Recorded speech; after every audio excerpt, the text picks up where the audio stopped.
dear viewer, and welcome to the build. This week we have the Burglar, a hobbit-like, homely and friendly guy, not really a burglar, who only from time to time suffers from a sudden outburst of wanderlust, but otherwise prefers to stay at home, brew some tea and go fishing. He likes to walk around bare feet and listen to the birds singing and read a good book. Yes, a character perfect for a playthrough aimed at exploring the non-violent activities that have been available in Skyrim for a while now that I am only now exploring. When forced to fight, he relies on a strong bodyguard and sneak to deliver some semi-competent sneak attacks. He also tries to go prepared for situations like that, enhancing his abilities with potions, food, and tea. He absolutely loves tea. He can brew many different kinds of it, and they grant him some considerable long-lasting boons. Food and cooking is a major thing for the build, thanks to the Vokrii perks and the one Summermyst enchantment. More on that later. Just tea, thank you. He is a wood elf, but born and raised in Cyrodiil, in some peaceful and remote village in the Colovian highlands. Regarded as a little bit of a wild card by his family due to his bizarre love for adventuring books and adventuring, and sudden attacks of adventuring fever that no one appreciated back at home. One of these outbursts has led him to Skyrim, and he decided to stay for longer to see some distant lands and collect some famous artifacts, so that one day he may write his own adventuring memoir. He does not expect he should return. In fact, he means not to. There are only two mods necessary to flesh out the concept, Vokrii and Summermyst. They are needed mainly for the effects, prolonging the effects of food and potions, building up and stacking together up to the point where even the usually pointless hardfire baking may sometimes prove useful, as even a simple juniper berry crostata will be regenerating your health by 2 points per second for more than 4 minutes. Wow.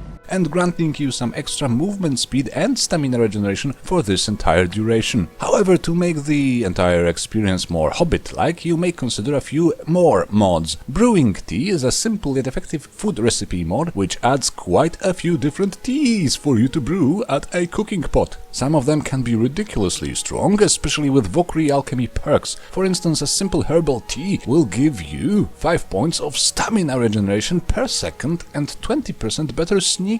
With the build complete, these effects will last you for full 8 minutes. Wow.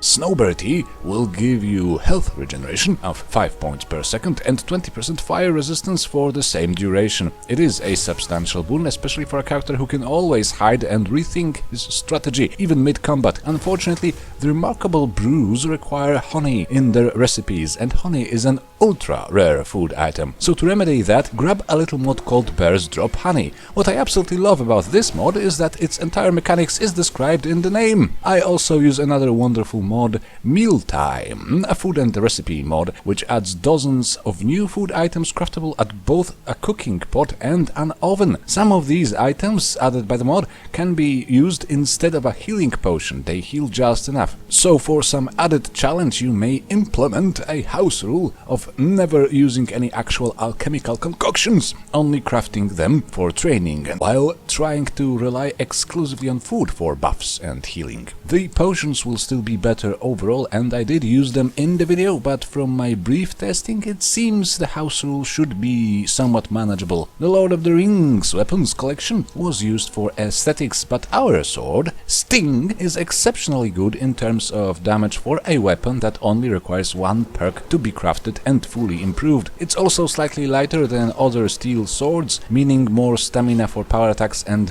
for running away. In the absence of this mod, you could simply go for a Skyforged steel sword without much of a change to your overall combat style and efficiency. Finally, for the looks, I opted for Colovian common clothes from Beyond Skyrim Bruma, as I have the mod always active. If you don't like to download an entire DLC-sized mod just for the sake of some clothes, he also looks very good in Colovian noble clothes, which is a standalone little mod. And due to some roleplay related restrictions on shoes and general problems with armor rating, I also added a belt from Modular clothing system, which will bear one somewhat important Summermyst enchantment, but the build doesn't really perk enchanting anyway, and the armor rating bonus of the belt is not that consequential, so you may skip this one too.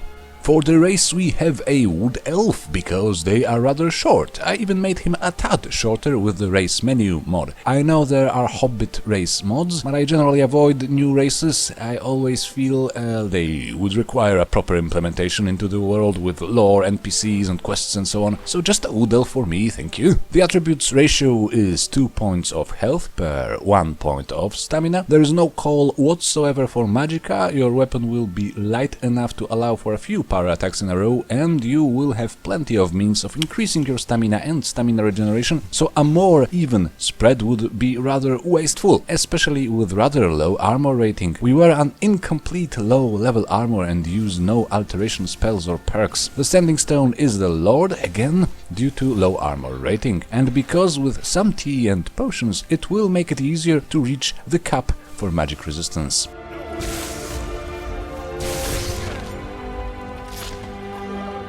The skills to perk with this one are Alchemy, Sneak, Lockpicking, Pickpocket, Speech, Light Armor, One-Handed, and Smithing. Just a tiny bit of Smithing, mainly so that the build is playable on Legendary. This is more or less in the order of importance, with Alchemy and Sneak being responsible for most of the combat and play style. So in Alchemy, all the potion enhancing perks on the left hand side, with both ranks of slow metabolism extending the duration of potions and food you consume by 200%. We will also wear at least 20% Fortify Potions enchantment on our head slot and the chest slot. So in total our food and potions will last for 3.4 times the normal duration. This means your stews and soups will last for 15 minutes. Yeah, almost an hour of a buff to your stamina and health regen, and with stimulants and adrenaline perks to your movement speed and magicka regeneration, and another one to stamina regeneration. The experimenter will let us discover all ingredients' effects upon ingredient consumption, and double toil and trouble will double our potion production for the same amount of toil and trouble.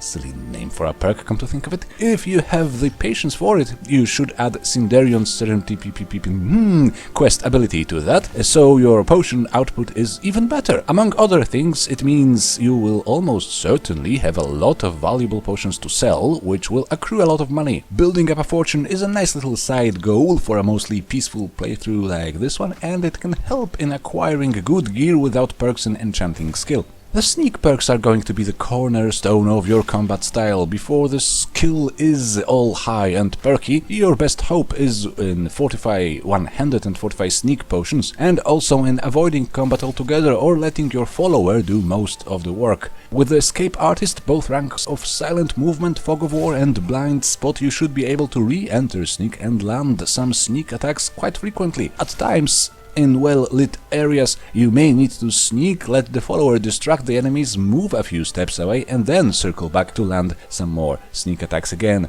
So with a finished build, the entire combat style boils down to crouching, then striking, uncrouching and crouching again, and sometimes with a little bit of running away. Yeah, this build is not exactly about combat. What the hell am I going to put in the video? Lightfoot combines nicely with a Dungeon Master perk from lockpicking, making traps much less dangerous to you and much more to your enemies. In keeping with the goal of getting rich, we take the entire treasure hunter branch in lockpicking. The amount of enchanted items you will get from these perks and the speech perks will force you to expand your carrying capacity considerably. It will help you equip your follower and yourself properly, even without that much enchanting. It will also start feeling redundant late in the game. Well, you may consider at some point making the skill legendary and leveling up again to regain the Dungeon Master, as this perk is a lot of fun, allowing you to defeat your enemies by luring them into traps. In the pickpocket tree, we take the fastest route to the perfect touch at the top. Poisoned does not suit the concept and won't be that useful anyway, since we have no perks enhancing poisons in alchemy. We have to take it in order to unlock Trickster though, and the perfect touch, which are an endless source of amusement, and at least against humanoid enemies can be a real game changer. If you stay with the character beyond level 50, you may also consider Oblivious and Conspicuous wealth perks. as another mean of acquiring riches. Speaking of which, in speech we simply take all the barter perks on the left hand side. This is for several reasons. There isn't enough non-combat perks in Skyrim anyway, and we want to have some use for the excess of enchanted items and potions that will inevitably come our way with this build. We also use Summermyst and need access to a few specific enchantments, both for you and for your follower. In one-handed we go for a minimal set of perks, 2 ranks of overpowering assault for some extra protection, disciplined fighter to preserve some stamina, and furious strength to get a bit of a bonus damage on power attacks from the current stamina. Given the character idea, I even pondered taking mastery and nothing else, but it turns out on legendary without maximizing your smithing you may need this little bit of extra damage on power attacks, especially that with the great many ways of increasing stamina and stamina regeneration, the furious strength bonus can keep making a difference almost all the time. Sneak power attacks are going to be your main form of attack late game, with the fact that your sword only needs 1 smithing perk to reach the legendary quality and the ×6 multiplier of sneak attacks, you will not be entirely useless in combat. In light armor you only need mastery and training. Anything else would be a waste of points, given we will just wear a few bits of armor. It will have a negligible impact on our sneak efficiency and movement speed anyway, and most of the best perks here require of you to wear light armor boots, which is just against the nature of the build. Now, I know smithing doesn't really feel like a craft a hobbit would try to master, beyond crafting some gardening tools perhaps, but my fashion sense and the lack of any interest in spellcasting, except maybe one little exception not really worthy of perk points, has forced my hand, especially that I wanted the build to work on legendary. We won't wear that many armor pieces, and those that we will wear need to be at least flawless quality if we want to even get close to the armor rating of 200. Also, steel smithing and 1 peerless smithing item is enough to bring our sting to legendary quality, which seems very much worth it on higher difficulty levels.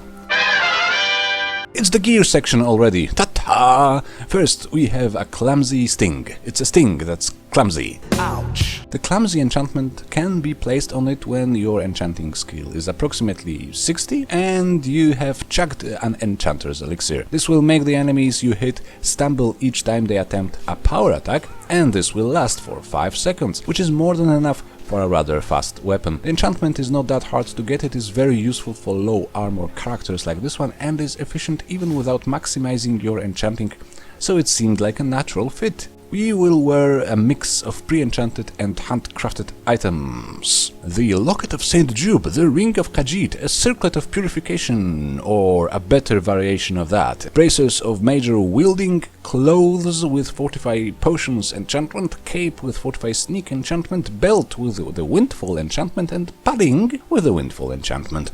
The locket is tedious to get, but extra stamina and carry weight in one slot is a decent idea for this build. You could replace it with any late game Fortify Stamina necklace and swap one of your Windfall enchantments for an item with extra carry weight. So let's consider the tedious Easter egg hunt optional for this build. Circlets and all items of purification extend the duration of your food and potions by 20%. You can achieve a similar magnitude with the aforementioned setup, so the enchanting skill in the 60s, no perks, and an enchanter's elixir. So if you don't like the colors of a generic circlet, making your own shouldn't be that much of a hassle. Get the best bracers or gauntlets of Fortify one-handed too.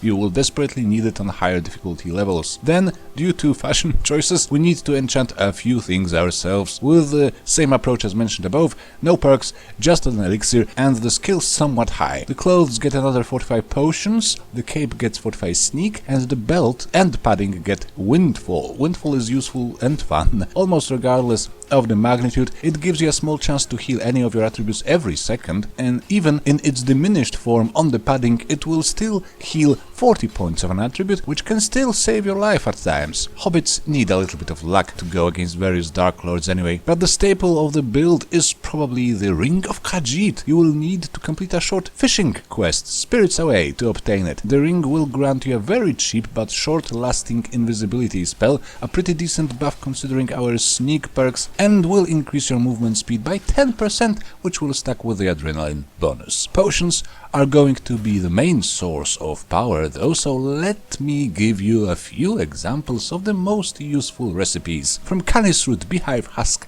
and hawk feathers, you can make a potion fortifying all your vital skills, one-handed, sneak and light armor. From a bit of wheat, hanging moss and a rock warbler egg, you can make a potion that restores your health, fortifies it and fortifies your one-handed skill. From wheat, garlic and a boar tusk, you can have a potion fortifying both your health and stamina, with the stamina increase being higher than usual because that's just what a boar tusk does. And I say that is about it for the little hobbit build. I would say all the goals for the build have been achieved. The build plays well on all difficulties, but it's not too powerful, so you can still feel like a hobbit, like you need some protection from the big folk on your adventures. Preparing for those adventures well should also pay off manifold for this character in particular, given the long-lasting buffs from all food and potions. Not a perfect build for power gamers, but perfect for explorers, for anyone who would like to experience the game with all its minute details, buy all the houses, cook everything, see everything, camp and fish, and gather resources, and extra immersion points for playing with survival mode on, or a set of your favorite survival mods. Yes, and sorry for the amount of extra little mods, they are not technically required, but the build wouldn't feel all that well without them. I tried it with less, but it just didn't feel like a hobbit enough. But I would say it is a success, and if you agree, remember to leave a like, a comment, a sub, a good vibe, a donation via Subscribestar down there, there is a link in the description, and have a lot of fun. We will see each other again. Bye bye.